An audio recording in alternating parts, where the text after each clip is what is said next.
Chegando em Mercúrio, então. Então, o Sol, a motivação, a Lua, a necessidade emocional, e o Mercúrio, a comunicação, a expressão, né? Quando a gente for estudar os mitos, lá tem a questão de Mercúrio ser o mensageiro dos deuses, então ele leva essas mensagens, né?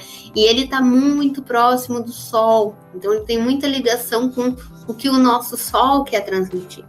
Então, a regência dele vai ser para Gêmeos e para Virgem. Quando a gente estudou Gêmeos, a gente viu que Gêmeos é um signo muito curioso, é um signo de muita interação, é muito agitado, também movimentado, né? E aí a gente tem mais esse lado da comunicação e da interação. Quando a gente estudou Virgem, a gente viu que é um signo voltado para análise, para interpretação, para verificar as coisas. E aí a gente tem um Mercúrio mais analítico, observador, né? Um Mercúrio das minúcias, das coisas, do funcionamento das coisas.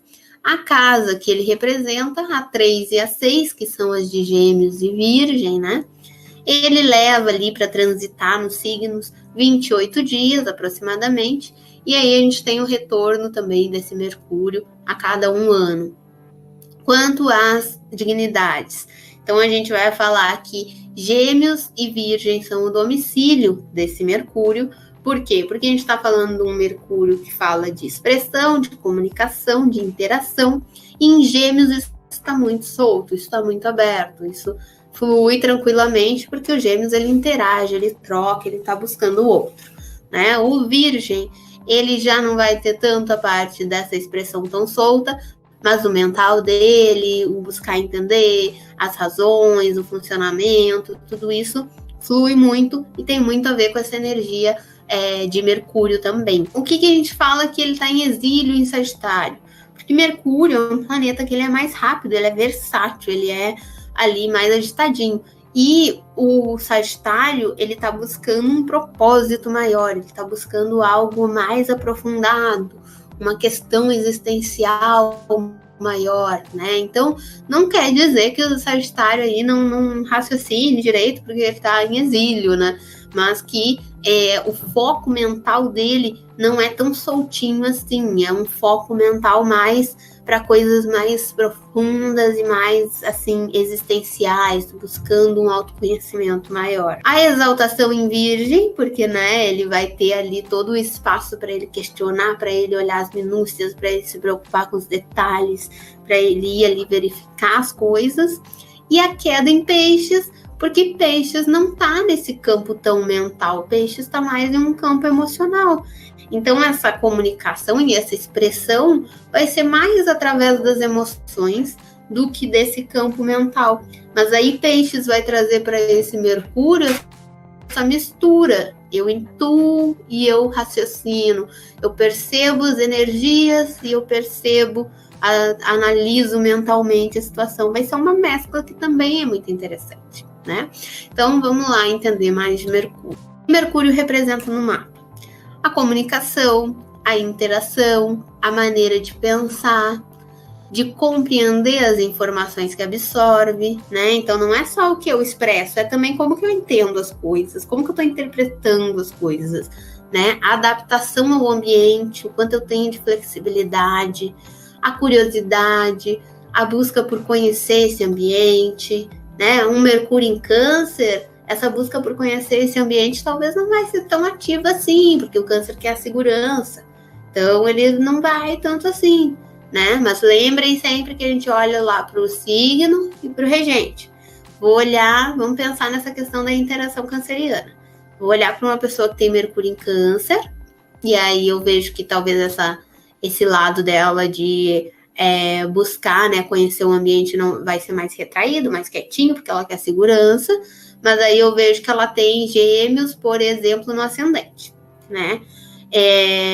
Aí fica aquele choque. Bom, mas ascendente, imagem, maneira como se mostra e tal, e aí ao mesmo tempo ela quer segurança. O que vai acontecer? Não necessariamente toda casa onde cai Gêmeos, eu vou estar muito aberto, expressivo para tudo. A gente tem que lembrar que Gêmeos, por isso que a gente estudou lá, fez uma aula de 1 hora e pouca para cada signo.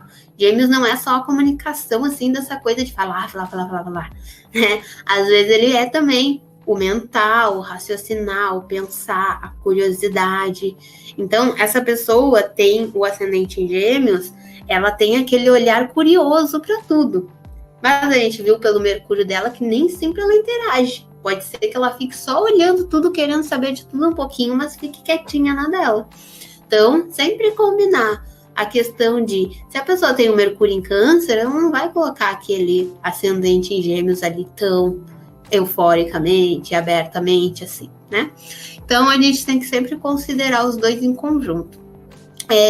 As conexões necessárias para elaborarmos as ideias, para nos deslocarmos também. Por isso, quando vocês veem algum astrólogo fazendo previsões aí, astrologia mundial, se fala de trânsito de Mercúrio, a gente fala que, de repente, pode dar algum problema nas telecomunicações, pode dar algum problema, né, vamos dizer, tem um aspecto tenso lá, pode ser que cuida com as fake news, né? Eu falei muito isso quando eu estava fazendo o Céu da Semana, porque a gente passou por vários momentos assim. Por quê? Porque o Mercúrio, ele é aquele que leva a comunicação, né? Que faz com que a gente se desloque também, né? Será que vale a pena numa revolução solar a gente olhar, olha, se o Mercúrio não tá tão bom esse ano assim, se Mercúrio aqui tá meio tensionado esse ano, tá planejando alguma viagem, adia pro outro, né? Ou vai nesse já agora, não espera pro ano do seu aniversário, agora vai antes de fazer aniversário, ou espera passar depois. Por quê? Porque o Mercúrio tem a ver também com esse deslocar, né? O intérprete do processo de autoexpressão do Sol, aquilo que a gente falou, ele tá pertinho do Sol e ele tá transmitindo suas ideias. É interessante que na maioria das vezes o signo do Mercúrio vai ser o mesmo do Sol. Então, tem o Sol em Aquário, tem Mercúrio em Aquário. Então, o meu Mercúrio, ele passa as ideias loucas aqui que o meu Sol aquariano pensa, beleza? Vamos dizer que eu tenho Sol em Aquário e tem Mercúrio em Peixes. Eu tô com as ideias loucas aquarianas aqui na cabeça, mas o meu Mercúrio em Peixes tem todo um cuidado, não vai falar bem assim, né? Pensa no outro, olha o que o outro pode entender, talvez a gente fala com mais afeto, com mais carinho, então... Depende de onde está esse Mercúrio para ver se esse Sol vai estar sendo expressado tão fielmente assim, ou se ele vai receber nuances de outros signos, né? Às vezes vai ter. É engraçado também quando a pessoa tem o Sol em Libra, que é super comunicativo, que é aquela coisa do outro, das parcerias, e o Mercúrio em Escorpião.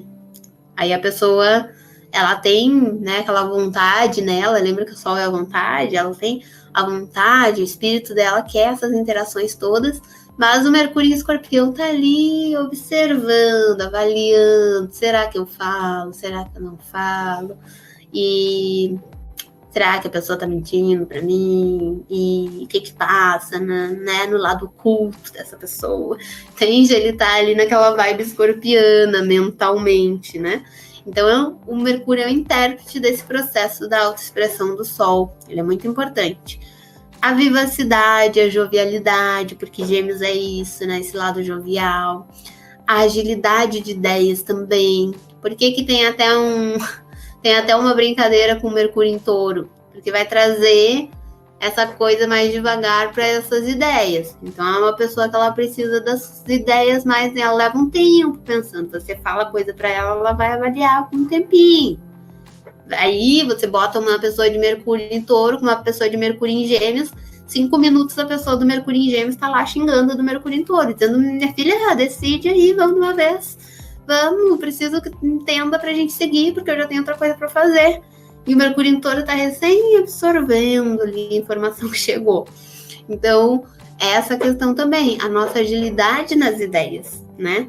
A dualidade, a análise, o critério. Lembra de Virgem? É também a nossa capacidade de analisar, de dar critério. Mercúrio em Aquário, olha, se perde, esquece as coisas.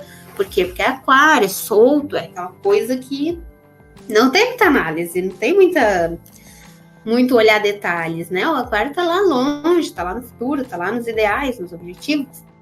Então, precisa trazer um pouquinho da energia virginiana. A gente olha lá no mapa da pessoa onde é que tá Virgem, né? Para trazer um pouco disso também. É o planeta que se encontra próximo dele, né? Então, A dualidade, análise, o planeta que se encontra próximo dele, ele capta essas informações. Como o Mercúrio é essa questão do pegar as informações, de absorver, né? De trazer o mensageiro, lembra? Ele pega. Se ele estiver perto de Vênus, a comunicação dessa pessoa vai ter muita influência dessa Vênus. Se ele estiver perto de Saturno, a comunicação dessa pessoa ela vai ser bem rigorosa com essa comunicação dela. Né? Se ele estiver perto da Lua, o emocional vai estar totalmente ali interligado. Então é bem importante olhar também, quando a gente for estudar aspectos, né? A gente vai entender como que eles se conversam quando eles estão juntos. Palavras-chave: comunicação, expressão, a interação da pessoa, o aprendizado. Lembra lá nos mapas de criança, mapa infantil, a gente olha sempre o Mercúrio para ver como que aprende, de que forma, como que é melhor ensinar essa criança. Os contatos próximos, né? Se eu interajo bastante ou não. Então, tudo isso são palavras-chave. Aí vocês vão pegando e vão encaixando nos ciclos. O que é uma comunicação ariana? Vai ser direta, vai ser objetiva, vai ser direto ao ponto. O que é uma comunicação taurina? Vai precisar daquele processo de interioriza, pensa, avalia, organiza as ideias, fica mais devagar, depois externa. Comunicação sagitariana vai envolver muito daquele otimismo todo que a gente viu na aula e daquele lado brincalhão, e aí a gente, né, tem os piadistas aí. E aí você vai fazendo essa combinação com o que a gente estudou lá nos signos para agora os planetas, beleza?